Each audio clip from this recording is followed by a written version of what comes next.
Bijouterie Pantso mividy volamena. Bijouterie Pantso manolotra anao.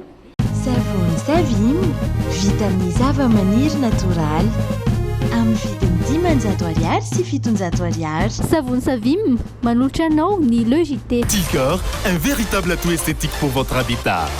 Différents colorés disponibles en magasin. Tilcor manolotra anao ny Logité. Telma, safidiko numéro 1 malagasy manolotra ho anao.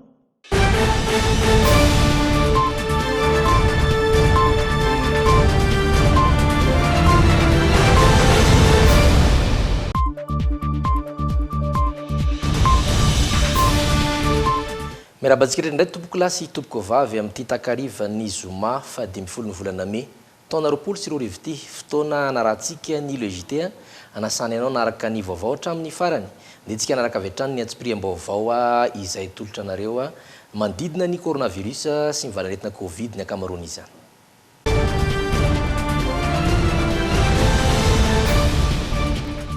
Ny antotanisa ho any androany eo amin'izay ady amin'ny valaretina Covid-19 izay no anomboantsika ny vaovao androany araka ny valin'ny fitiliana araiky amin'ny 90 izay natao omaly dia nahitana tranga vaovao 7 tany Tomasina ary nisy forme grave iray tany an-toerana. Tsy nahitana tranga vaovao kosa ny teto Antananarivo tao anatin'ireo fitiliana izy araiky amin'ny 70.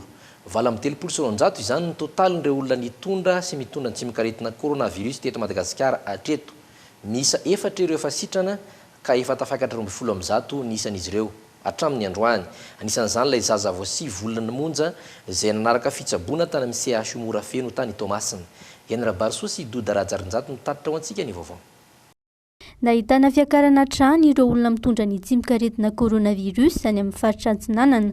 Taorian'ny fitiliana natao omaly dia fantatra fa nitombo 7 indray izany androany. Raha nitatitra navoaka ny profesora Volontina Anta-Marie Daniel avy eny amin'ny fibaikoana ny Covid-19 ivato dia nahitana forme grave iray mihitsy any Toamasina androany ka eny amin'ny hôpitaly Manarapenitra no misy azy amin'izao fotoana izao.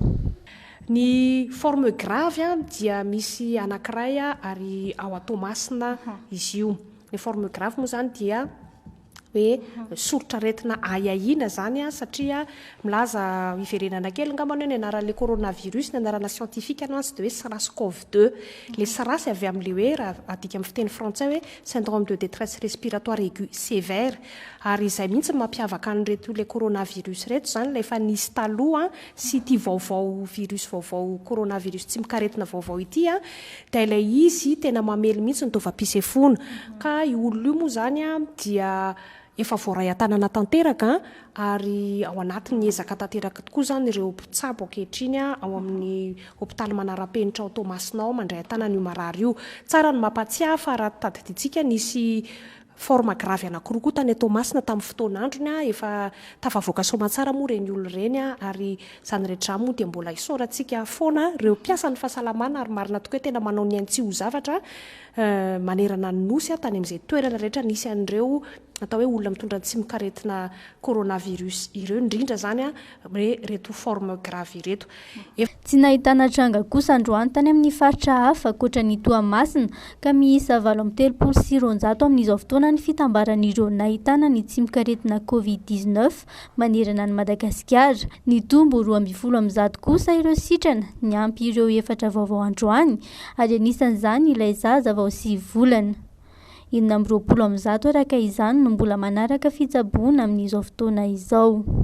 Omaly moa zany dia voalaza hoe misy 300 ny isan'ireo olona voatily mitondra tsy mikaretina coronavirus zany teto Madagasikara dia anio zany tao anatin'ny fitiliana misy araiky amin'ny 70 araiky amin'ny 70 amin'ireo teto Antananarivo ary 20 tany amin'ilay hoe laboratoire mobile tany Tomasina dia nahitana tranga 7 vaovao indray. Nahitana olona vaovao anaky 7 zany mitondra tsy mikaretina coronavirus ary any Tomasina daholo izy ireo. Ny raiky amin'ny 70 fakana singa sy fitiliana omaly teto Antananarivo zany dia tsy nahitana tranga vaovao teto Antananarivo omaly. Dia miakatra ho valo amin'ny 300 zany ny isan'ireo olona mitondra tsy mikaretina coronavirus eto Madagasikara averina ihany ireo taremarika ireo dia nanomboka ny 17 martsa ka hatramin'ny omaly zany tamin'ny 9 ariva. Nisy sitrana kosa anaky 4 ary mafaly no mizara amintsika falyntsika aloha misaotra an'andriamanitra hoe misy sitrana efatra fa tafiditra amin'ireo efatra ireo zany a ilay zaza 7 volana tany Tomasina dia izay zany no nisan'ny sitrana anankiefatra ka miakatra 12 amby zato a nisan'ireo olona sitrana ary 920 amby zato zany a nisan'ireo olona mbola ao anatin'ny fitsaboana tanteraka izay mitondra ity tsy mikaretina coronavirus ity. Efa tonga nijery fotony zava-misy tany Toamasina ireo mambra ao amin'ny gouvernemanta nanamafy ireo fepetra rehetra isorohana ny fiparitahan'ny aretina ary nitondra vahaolana sy fanampiana ho an'ny faritra Atsinanana iarovana ny mponina amin'ny valana aretina coronavirus. Nandefa mpikambana vitsivitsy avy eo anivon'ny gouvernemanta ny fotoanam-panjakana mba hijery fotony zava-misy any Tomasina mahakasika ny fitombony valanaretina coronavirus any an-toerana amin'izao fotoana. Isana ndraiky trano raisin'izy ireo tamin'izany ny hijerena fotony ny fandraisana marary vaovao sy ny fizarana farany izay aingana ny arotava sy ny CVO androm-ponina any Fokotany Ambalamanasy. Eo ihany koa no nitadiavana hevitra ny anaovana toeram-pitsaboana vaovao ao amin'ny Foyer Social Canada izay natokana ho an'ireo olona sy marary ny coronavirus any an-toerana tsy misy soritra aretina. Mitaritra ny vaoantsika Yanara Barso sy Doda Rajarinjato teo amin'ny sary ny Rémi Prudence mpanao gazetinay any Tomasina.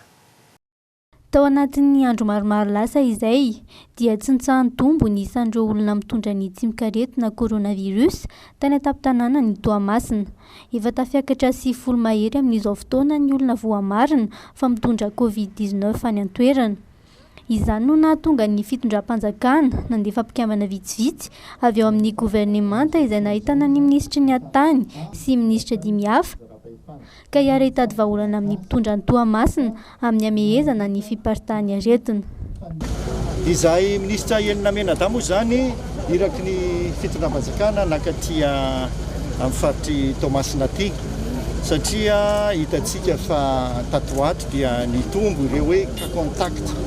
Ireo cas contact ireo moa zany dia amin'ny izao fotoana izao misy Moramanga ary misy maromaro mihitsy eto amin'ity faritra ity.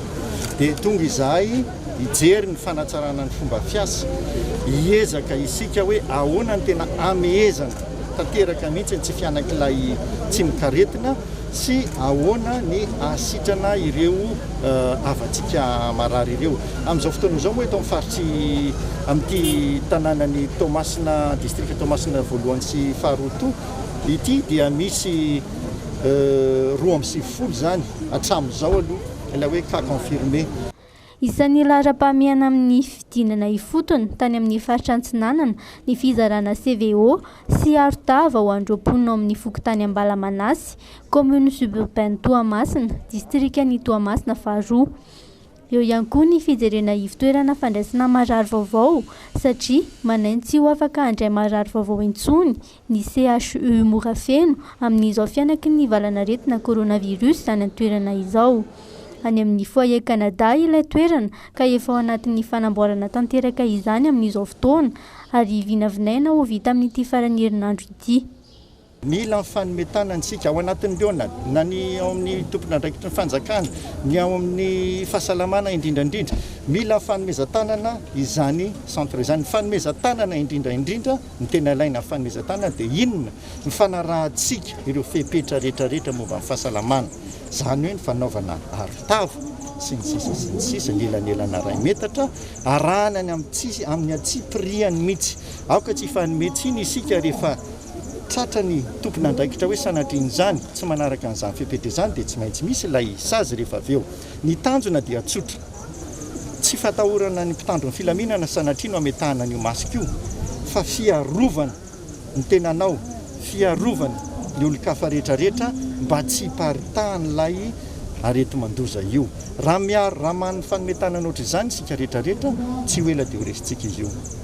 Nitsidika ihany koa izahay teo ilay hoe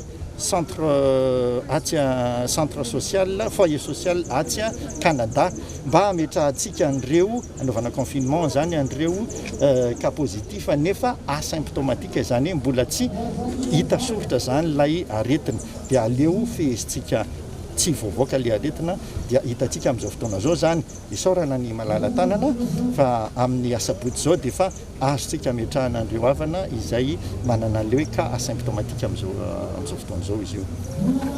Afaka andraisana marary eo amin'ny 10 eo ny foyer Canada. Raha ny tapaka dia ho afindrany amin'ny toerana io avokoa ireo marary asymptomatika na tsy mbola ahitana soritra-retina fa ny ambiny kosa dia mijanona ao amin'ny CHU Morafeny ihany. Androany dia nitsidika tany amin'ny fibetoran'ny orinasa Ambatovy ireo iraky ny fotoanam-panjakana ireo nijery ny fizotra ny fiarovan-tena sy fanaraha-maso ny fahasalaman'ireo mpiasa ao sady nametrapetraka tamin'ireo tompon'andraikitra mikasika ny tokony anajana ireo fepetra tsy paritany tsy mikaretina coronavirus. Mola eny Rabarsoa Doda Rajanjato no tatrantsika vaovao nakasary kosa Rémi Prudence mpanao gazetinay any Tomasina.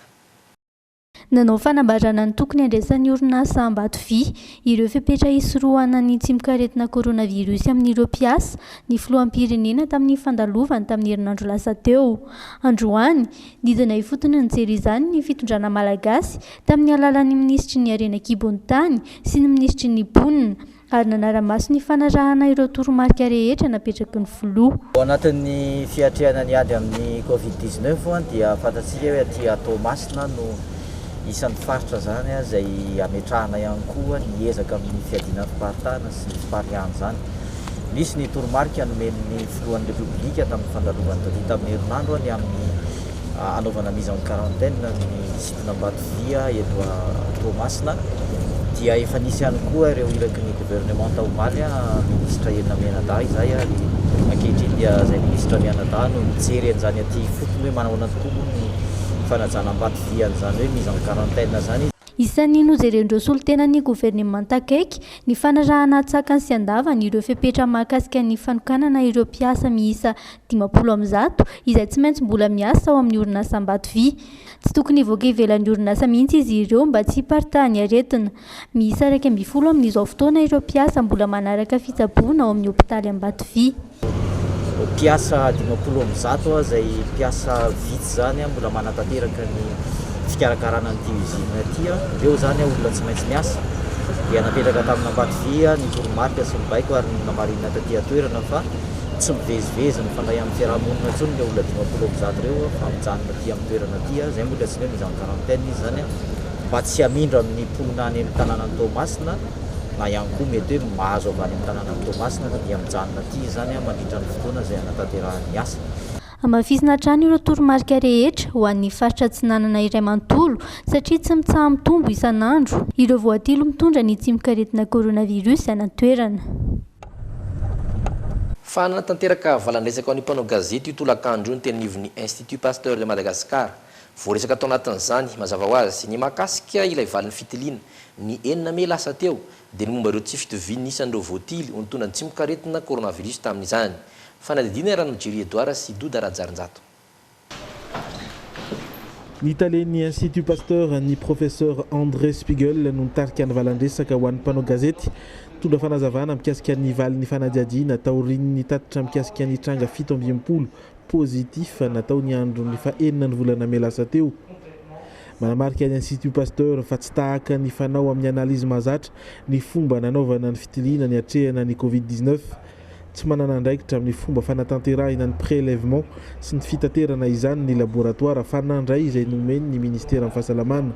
Les équipes de l'Institut Pasteur étaient bien conscientes que ce nombre de cas mpiara-miasa teto amin'ny Institut Pasteur de Madagascar dia natsapa ihany koa fa ambony tsy tahaka ny mahazatra ireo trangireo nefa no ny mahazava-dehibe ny fandraisana antanana haingan'ireo marary dia nomena ny fitondram-panjakana taorian'ny andrana intelo mientona izay nitanterahana tamin'ireo tranga 17 ireo nivaliny izany voka pitiliana izany. L'Institut Pasteur ne communique des informations à personne d'autre. Naverina natao prélèvement mihitsy ireo olona 17 taorian'ny fangatahan'ny fitondram-panjakana ary naverina natao ny fitiliana ka samy nanome valiny mitovy ny Institut Pasteur de Madagascar sy ny centre d'infectiologie Charles Mérieux mety tsy nitovy anefa ny fomba nanatanterahany ireo ekipa ivelany ny prélèvement voalohany sy ilay faharoa antony mety nahasamihafa ny vokany tamin'izay. Nampametra am-panontaniana azy ireo kosa ny mety fisian'ny contamination involontaire satria nisy prélèvement avy amin'ny marary ray nahitana tahana tsy mikaretina na charge virale ambony dia ambony tamin'ny prélèvement voalohany izay natao. Cette charge virale extrêmement importante. Io charge virale ambony dia ambony io no noheverina fa nisy fiantraikany nanomboka hatrany amin'ny fanaovana prélèvement teny amin'ny toeram-pitsaboana ka hatrany amin'ny fanatanterahana fitiliana taty amin'ny laboratoire ho an'ireo prélèvement 7 voaray ny fa 4 volana sy ny fa 5 volana Mai. Naverina natao prélèvement io marary io ny fa 7 volana Mai ary mbola voamarina fa positif tamina fitiliana natao teto amin'ny Institut Pasteur sy ny centre d'infectiologie Charles Mérieux. Positif à la fois par le centre d'infectiologie et l'Institut Pasteur. No amarin'ny mpanao famotorana teo anivo ny ministera amin'ny fahasalamana fa tsy nahitana tsy fahatombanana ny fanatanterahana ny analizy. Voamarina ihany koa fa mahafeny fikirakirana tokony atao rehetra ireo tompon'andraikitra tao amin'ny laboratoire. Toetrany ny fitiliana izay tanterahan'ny Institut Pasteur arak'izany ny fitoerana izay anisan'ireo hany laboratoire manana traikefa manokana amin'ny fanaovana fitiliana karazana valanaretina mahery vaika. Fantatra taorian'ny fanontaniana napetraky ny mpanao gazety fa tsy mbola nandray fanampina tamin'ny fitondram-panjakana aloha ny Institut Pasteur manatanteraka ireo fitiliana 5,000 mahery. Efa nisy kosa ny fiarah-miasa tamin'ireo pré-ombonantoka tahaka ny USAID, ny OMS sy ny Fondation Jack Ma ary ny AFD. Tombanana $20 eo na $20 ny manatanteraka fitiliana PCR iray. Milaza ny Hanoy ny fanadihadiana ny fitondram-panjakana malagasy adrasana ihany koa ny famoahana ny valin'izany. Tapitra androany ny tapabolana fahatelo ho an'ny amehana ara-pahasalamana manerina ny nosy miandranindra ny fepetra vaovao ho an'ny fitohizan'ny ady amin'ny coronavirus ny rehetra ho any androany samy manana ny fiainana izany ireo commune tsirairay nanerina ny nosy isandray ny commune Andoranfotsy izay commune ambanivohitra nefa tsy lavitry ny renivohitra sady isan'ireo beponina ao anatin'ny distrika Antananarivo Atsimondrano. Nanao fanadidina tena toerana izay androany. Fomangiran-dratsy dia mivoaka manao ny antondrarahany ny ankamaroan'ireo mponina manodidina ny 7,9 alina ety amin'ny commune Andoranfotsy distrikna Antananarivo Atsimondrano nandritra ny fiboahana. Miasa tena, mivarotra, mpitatitra ary tantsany ankamaroan'izy ireo. Rehefa miray ora tolakandro kosa dia samy mody mamonjy ny fodiana satria manaja ny fepetra naperaka amin'ny fitondram-panjakana na dia mafy amin'ny tsirairay sy ny tokantrano azy izany mitady ao anatin'ny fotoana voafetra izany. Misy ka fiantraikany tena ngeza be mihitsy satria tapakandro raisiko amin'ny commune fotsiny raha ity ny ataontsika hoe tokantrano anankiray raha mivolaniditra amin'ny commune tokony ho 10,000 francs isanandro satria iny ihany ny ainan'ny commune amin'ny ankapobeny amintsika amin'ny teny izao ary zato no miditra dikan'izay zany tsy maintsy misy fiantraikany any amin'ny fiainan'ny tokantranon'olona tsirairay le izy. Ny anankiray faharoa koa tsy azo afenina koa ary zay mihitsy le izy tsy hoe ifandokandoka foana amin'ny zavatra rehetrarehetra fa tsy ampy ny zavatra ny fanampiana nalefa zany taty amin'ny commune. Ty commune ty 86,000 mponina ato aminy. Ny fizarany zavatra azo taty raha ny oatra zany raha 400 tamin'ny voaloha dia 625 teo ny faharoa 1024 zay zany ny vatsitsinjo sy ny vatsy. Dikan'izay nietsika ny commune amin'ny ankapobeny amin'ny alalan'ny bentana satria tsy andro fanampiana ihany koa ny afahana fa maty rehereto anao maty ato ny vahoaka anao dia nitady fanampiana tamin'ireo malalatalana rehetrarehetra misy ty ato tanàna dia afaka izay nanome nioatra kokoa ohatrany hoe nanome efa-jato olona zay ty ato Andoran'ny Fotsy Fokotany efa-jato olona tany Fokotany Avoloha dia mbola hiditra amin'ireo Fokotany tsy nahazo misy anankitelo tsy nahazo mbola hidiranay zany Volotara, Ambohimanala ary Mahabo. Zay le hoe mifanampy zany le izy amin'ny ankapobeny ary mifanampy amin'ny filohan'ny Repoblika amin'ny fo fa tsy amin'ny vava ary amin'ny asa fa tsy amin'ny fihetsiketsehana isan-karazana. Même na io fanafody io tambavy io arany mbola vitsiny nahazo teto aminay mbola tsy tena apahany tsy mbola azo tononona koa raha 86,000 zay mponina. Mangany fotsiny tsy fampin'ireo fanampiana avy amin'ny fitondram-panjakana. Olona manodidina ny arivo no nahazo izany tamin'ireo mponina mahery ny 9,9 alina. Ho ampitantany nivon'ny commune Andoranfotsy dia mila fanamafisana fepetra rehetra efa noraisina hatr'izay raha mbola tohizany ny amena ara-pahasalamana sy ny fiboahana.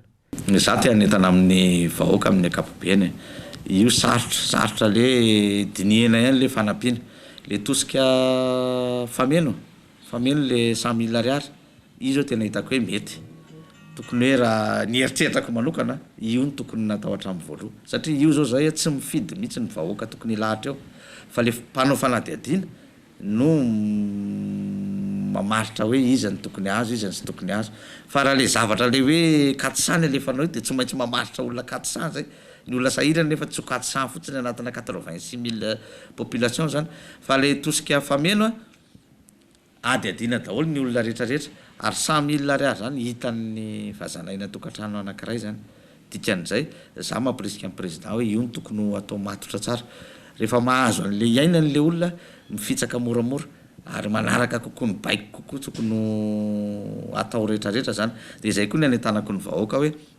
arakaraka ny fanarahantsika raha mahita zao nareo fianaratsotra tsy de nahitana katsony tatoato mety hisokatra moramora ny anazy fa arakaraka ny mampaditra atsika raha zay fomba filaza azy tsy mampanao atsika be marenina misy manao fananina fotsiny de arakaraka zay lasa ny daholo be maty fa ny dikan'izay zany tokony anaraka anao kasobotsy hoe de problème iboka mandritra ny manomboka amiray na ohatroatra zany tokony tsy olana zany ao anatin'izay rehefa hoe tsy maintsy zay aloha raha tena rahatsika tsakasandava zay na 3 andro na 4 andro miaina le ka tsy maintsy mivao azy io ahafahana miaina amin'ny ara-dalàna fa na izany naty zany jerena ihany aloha ny fampitsonjovana saika nitovy hevitra tamin'izany avokoa ireo olona rehetra tafaresaka taminay androany nisy kosa ny mpisosokevitra ny amin'ny tokony hamahana ny fepetra ho an'Antananarivo sy Fianarantsoa izay tsy nahitana tranga vaovao tao anatin'ny andro vitsivitsy izao sy ny tokony mafisana fepetra ao an-Tomasina no ny fitombon'ny olona mitondra tsimokaretinany fa zava-dehibe ny fampitomboana ny hery fiarovana ao anatin'ny vatana amin'izao vanim-potoana ny ririnina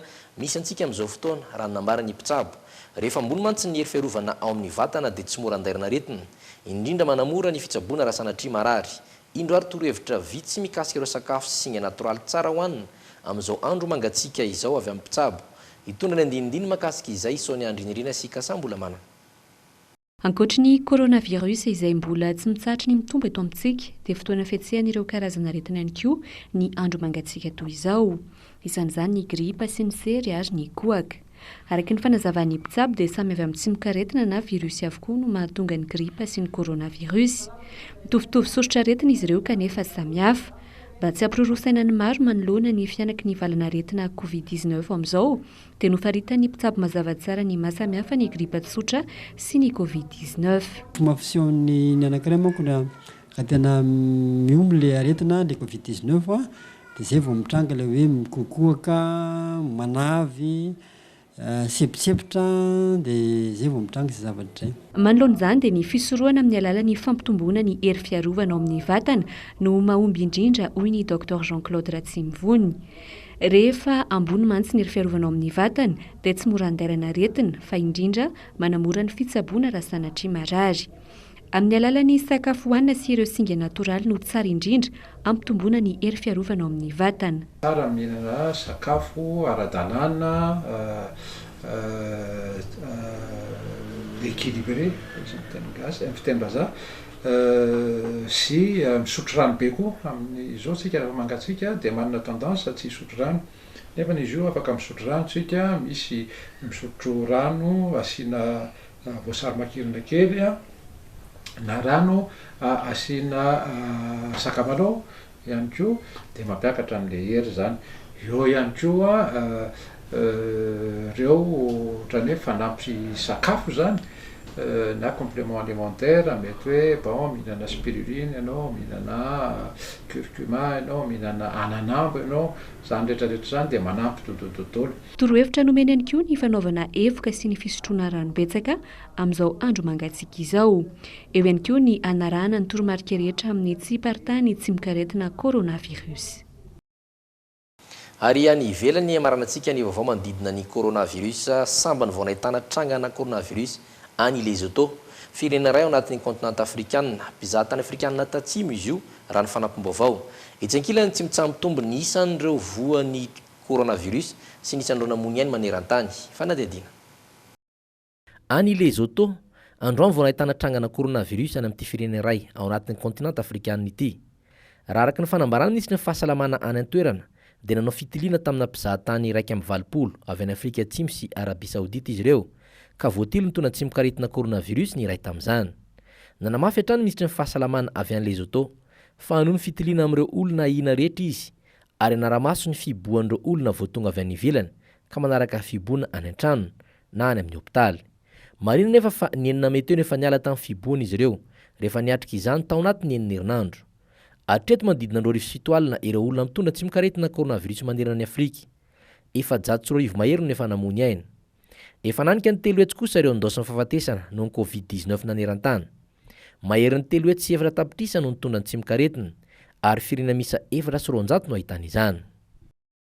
Nomiketsika dia naraka ireo avao maro samihafa nombony izany ny tranga mpiaramonina ny trangana fanafiny tolakandro io teny nanisana Cash-Point iray ity voatafika ity. Olona iray naratra voatifitra ary lasa nirifatra niaraka tamin'ny moto ireo olon-dratsy avy teo. Vola tapitrisa ny lasa nireo jiolahy niarany sakana avokoa izay rehetra ny azo ity toerany nomboky tolakandro io taorian'ny fanafiana indrindra fa ireo moto izay voasava. Mitatitra ny vaovao mikasika izany ho antsika Ijery Edouard sy Doda Rajarinjato. Tokony ho tamin'ny 1 ora atoandro no nitrangan'ny fanafiana teny Nanisana akaiky ny Sapin. Tantara ireo nanatromaso fa jiolahy 4 nitondra fitaovam-piadiana no niditran-keriny tao amin'ilay Cash-Point. Lasan'izy ireo ny vola maty tao anatin'ilay tsena. Niditra izy dia tonga izy dia nanambana basy ohatr' izao dia tonga dia nanorolady satria hitako izy namoaka basy dia tonga dia nanorolady dia tonga dia nisaoty tany zay. Olona efatra izy dia moto anankiroa dia avy eo voatifitra ilay olona dia nitsoaka anakany. Nanapoaka basy ireo olon-dratsy teo ampitsoahana. Voatifitra tao anatin'ny fifanjevona ny lehilahy iray. Voaterinentina teny amin'ny hôpitaly io olona io. Ireo jiolahy kosa nirifatra nitsoaka tamina moto. Dia nitsoaka izany ilay izy daly niasa tato amin'ny tema hitato nitsoaka anakany. Dia rehefa nitsoaka anakany izy dia natosika ilay mpangalatsa ilay veterina. Nalainy daholo ilay vola dia lasa izy. Nisy ny fanakanan-dalana fisavana ireo moto rehetra izay avy any Nanisana saingy tsy tratra ireo jiolahy. Nisesy ny fanafiana Cash-Point teto Andrenivohitra tato ato. Fa ny telony izao no voatafika ity Cash-Point ity. Vola zao tena tsy teny vola zay mbola hiasa. Dia hitanao rehefa miasa zay dia tsy maintsy fantatry ilay mpanafika ihany fa zay tsisy miaro mihitsy. Fa miaro tena foana zay. Dia raha mbola ho pibliana indray hoe zao vola ampiasaina eo dia mbola ho tonga ihany mpanafika anay manaraka. Tamin'ny voalohany za voatsindrony antsy mbola ao hatramin'izao.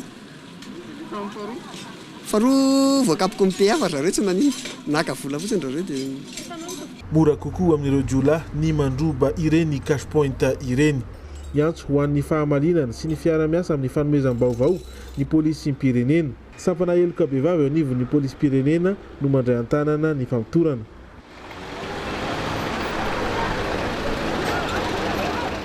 Pejy mavao ny fahasalamana ankoatr'ireo zaza marobe izay namony ainy any amin'ny faritra tsy mivokatry ny Tazomoka dia fantatra ihany koa androany fa miaramila maromaro no voaterina hiditra hôpitaly no ny Tazomoka izay araka nambarany lehibe ny etamajoro nitafika an-tanety androany. Marihana fa ankoatra ny fanafisan'orona ireo polisy eto Andrenivohitra mandroany ady amin'ny coronavirus dia mitohy tsy tapaka ihany koa ny asandreo miaramila any amin'ny faritra amin'ny fampandriana fahalemana. So ny andrina sika sambola manana mitondra antsika ny vaovao. Mandripaka tanteraka ny Tazomoka amin'izao fotoana izao any amin'ny faritra Tsimonosiny Ratsehivina vao tamin'ny talata lasa teo ireo olona avy ao amin'ny faritra Androy sy Anosy no nanao tatitra ny zava-misy fa efa mananika ny 200 ireo namony ainy vokatry ny Tazomoka. Ny zaza madinika no tena lasibatra, ankoatra azy ireo anefa noho ny tsy fisian'ny fiarovana tahaka n'ilay misy odi-moka dia tsy afabela ihany koa ny lehibe.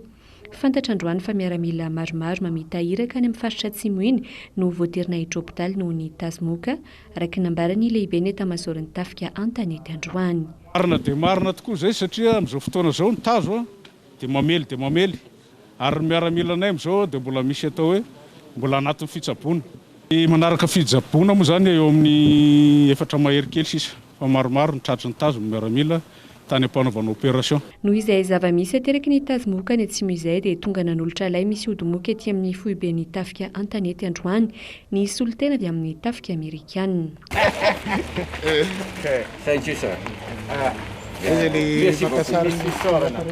Izany ao aparitaka faran'izay aingana any amin'ireo faritra izay lay misy odi-moka izay. Fantatra koa fa tonga ny apetroka androany ireo fanafody hoenty miady amin'ny Tazomoka, fanafody amina baoritra misy 100 mahery no ho ampiasaina amin'ireo komina rehetra manerana ny distrika ny Betroka. eo amin'ny pejy politika dia namoaka fanambarana androany antoko HVM nambara tao anatin'izany ny fandraisan'izy ireo ny fametram-pialany loholona anankiroa dia ny loholona manjany bienvenu sy ny loholona randrembololona mananjara tsy ho isan'ireo mpikambana ao anatin'ny vondrona parlementaire HVM intso manomboka izao nisy fepetra ndraisa mandidin'izany eo ihany koa ny fanamarana iray mahakasika ny fahitan'izy ireo ny fizotry ny ady amin'ny coronavirus indrindra ny fomba fitantanana izany ady izany fanadedina nankataovy bureau national ny antoko HVM androany ny fametram-pialan'ireo lolona roa ao aminy dia ny lolona manjany bienvenu sy ny lolona randrembololona mananjara angatany bureau national ny antoko HVM kosa ny fametram-pialan'izy ireo amin'ny andraiky ny avy ao anatin'ny bureau maharitry ny antemerandolona rahatsevina dia filefitry ny antemerandolona ho amin'ny faritany mahajanga ny lolona manjany bienvenu ary ny lolona randrembololona mananjara kosa dia filefitry ny antemerandolona ho amin'ny faritany Antananarivo ny diran bureau national ny antoko HVM azy mirahalahy ireto ny fanajan'ny sotoavina sy ny etika politika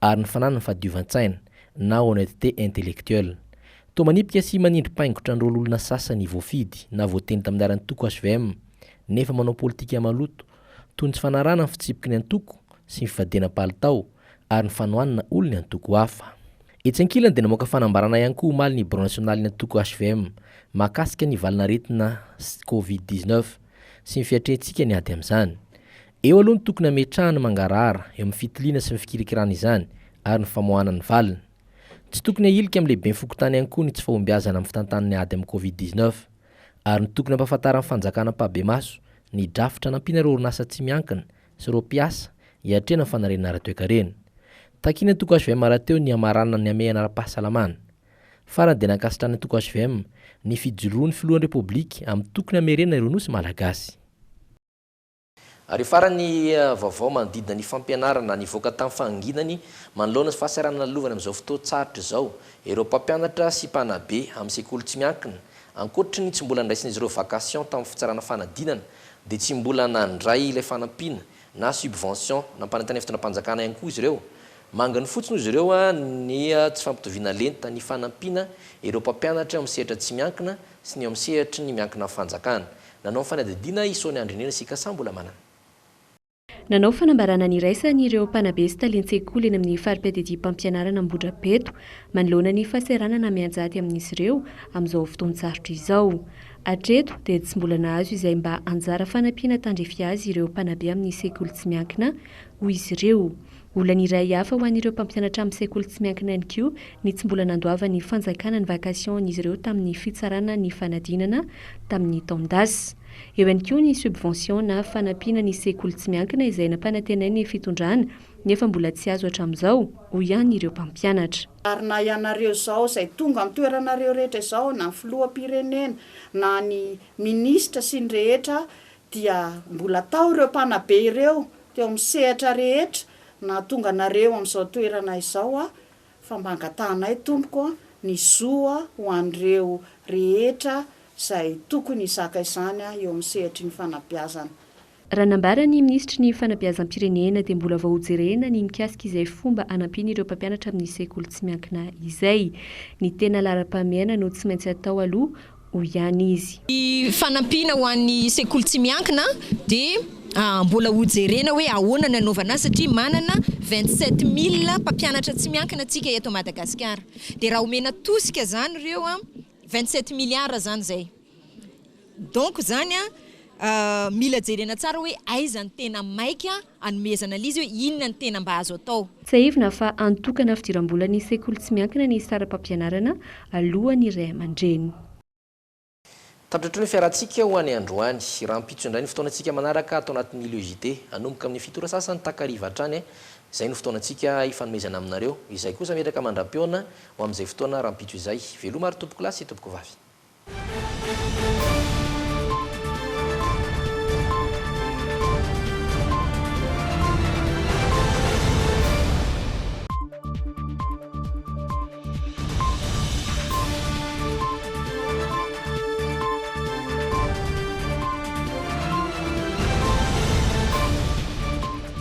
Telma, safidique numéro 1 malagasy manolotra ho anao. Tilcor, un véritable atout esthétique pour votre habitat. Différents colorés disponibles en magasin. Tilcor, manolotra anao ny 2JT. savony savim vita amin'ny zava-maniry natoraly amin'ny vidiny 500 ariary sy 700 ariary. Savony savim nanolotra anao teo ny lejité.